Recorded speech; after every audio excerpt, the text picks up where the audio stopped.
Hey there guys, welcome to the Happy Toy Factory. Today I'm going to be showing you my newest LEGO creation, which is what appears to be a mechanical human.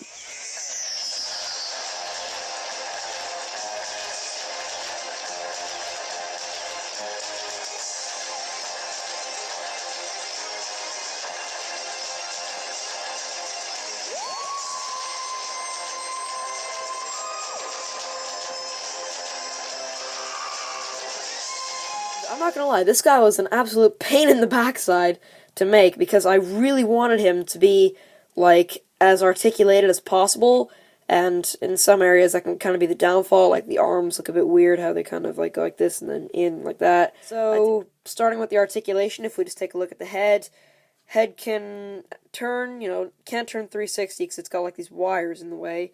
If I can just focus, it's got these wires in the way. But it can still turn, as much as a human neck should.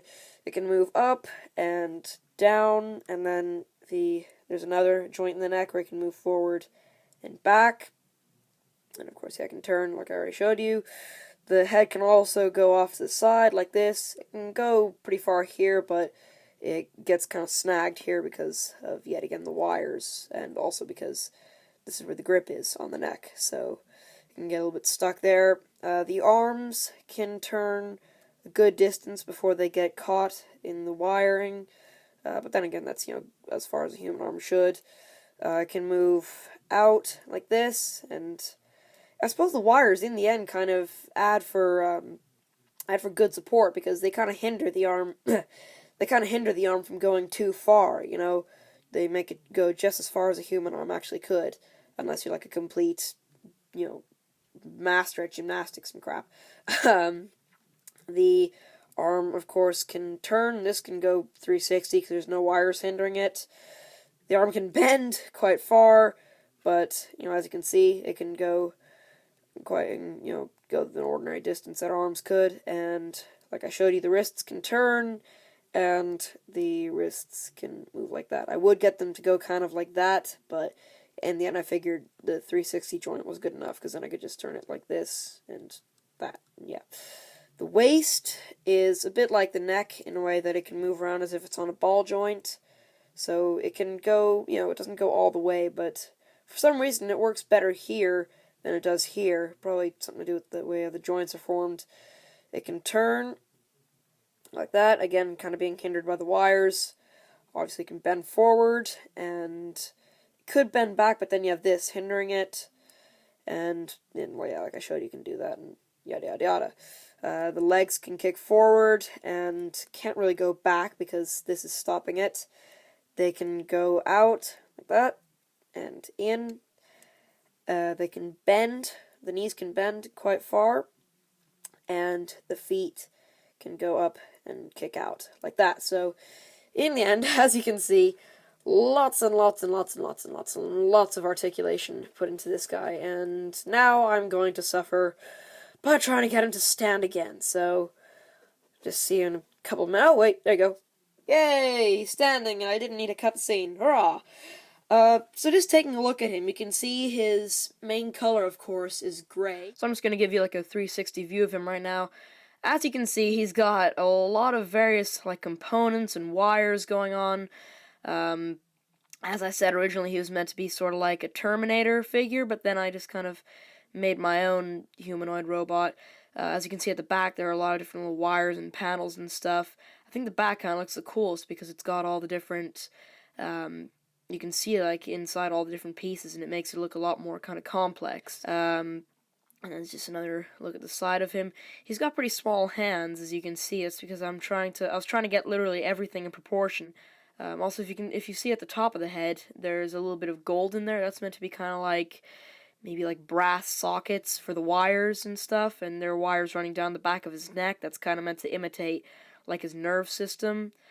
And if you just look down his collarbone, you can see there's like a whole maze and labyrinth of different wires and stuff. Like, it would literally take me all day to explain how to, get everything all coordinated if you ever wanted to build this yourself.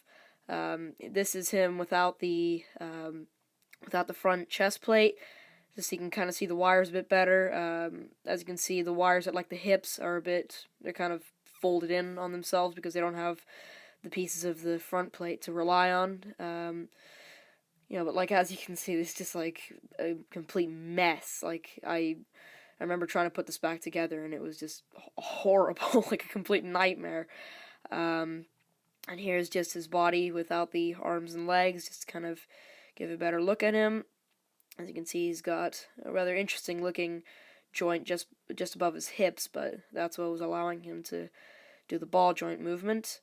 Here are his arms. As you can see, they're not really anything special, just the hands, and like I showed you already, the forearms kind of go in on themselves, if you know what I mean. And the reason why the wrist joints are actually black instead of gray like the rest of it is, one, I wanted to add kind of like a color variation, and two, I just ran out of the gray faucet pieces. And then as you can see at the legs there, they have more of a kind of basic blocky design to them, and I was trying to kind of imitate how like the calves would be formed. The toes are kind of separate at the front, to kind of give it a more skeletal look. And then here is what he looks like without the top, without the top of his head.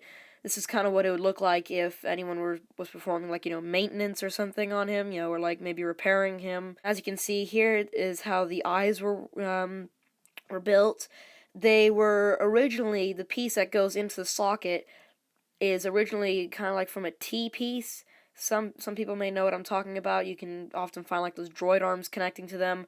I actually cut like two of them off to try and imitate the eye. Of course, I could have just used red, ordinary red studs, but I figured that this kind of gave it a better look. And then here again, you can see a rather interesting looking piece where the legs connect. The legs can connect without them, but I figured that because it was still quite loose, and so when I added the piece in the middle, it actually made it a lot stiffer and better for posability. This is basically just the connector piece of an ordinary Lego chain. I just cut off the part where the links connect, so yet again, I am guilty. However, you can easily replace it with the studs you can find in Lego board games that have like a little hole in the middle, so you could easily just use it for that instead of this. It's just I only have them in white, and I wanted to kind of get the gray matching, And then here is just a few pictures of him posing.